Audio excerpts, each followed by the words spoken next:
May narinig na naman tayo isang kongresista na wala na naman daw blanco. Sa katauhan yan ni Mr. Chua na representante ng Maynila. So ngayon, hindi natin malaman kung sino-sino ba ang nagsasabi sa kanilang katotohanan. Naglalabo-labo na eh.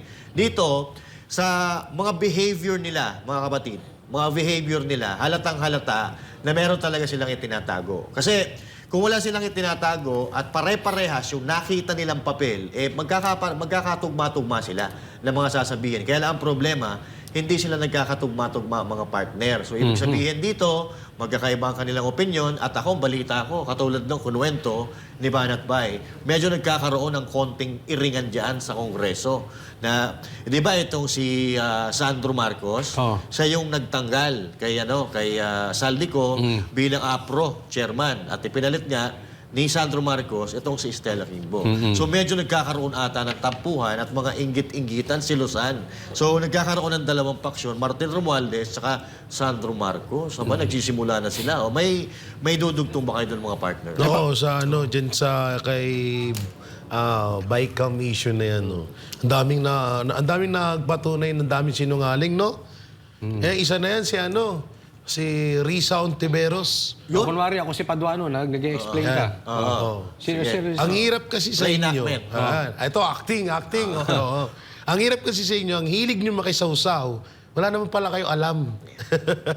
Katulad yung ginawa ni Ikaw yung si Jay Guevara. Hindi, ang gwapo mo, coach eh. Pag si Paduano na lang yung kaharap ko, nadidistract ako sa iyo eh. Pinailap ka. Iba yung kay Paduano eh. Nagmumugtong yung galit ko dun eh. So dito tayo mapunta, no. Ito isang malaking patunay na napakasinungaling talaga nito ni Risa Ontiveros.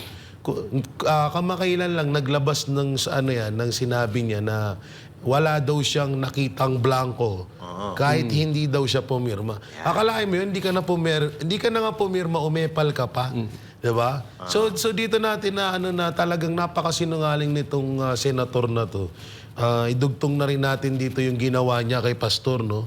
So isa talaga na talagang hindi ka panipaniwalang mga paratang, no? At dito natin dito natin mapagtatanto na talagang hindi talaga dapat paniwalaan to.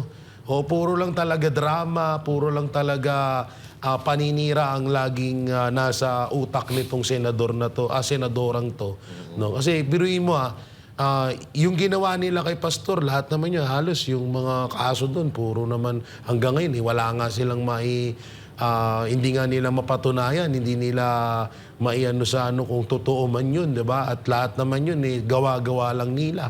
So ngayon, tingnan nyo, sa nga nito ni Risa Ontiveros, talagang grabe, sobrang ba't ba kasi nanalo to, no? Hirap kasi kay BP Sara, tinulungan kasi to eh.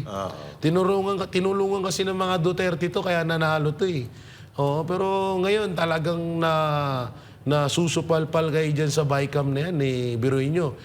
Sino papaniwalaan namin ang tanong? Si Risa Ontiveros, si Chis Escudero at Grace po, o si Manuel at Kimbo. Kasi sabi nila, meron daw talaga eh. Yun nga lang, may mga kababalaghan na ginawa silang alibay doon sa Bicam na yun. Itong kabilang panig naman, sinasabi, wala daw silang nakita. So parang pinapaikot-ikot nila yung mga tao, ginugulo nila. Eto ganito na lang.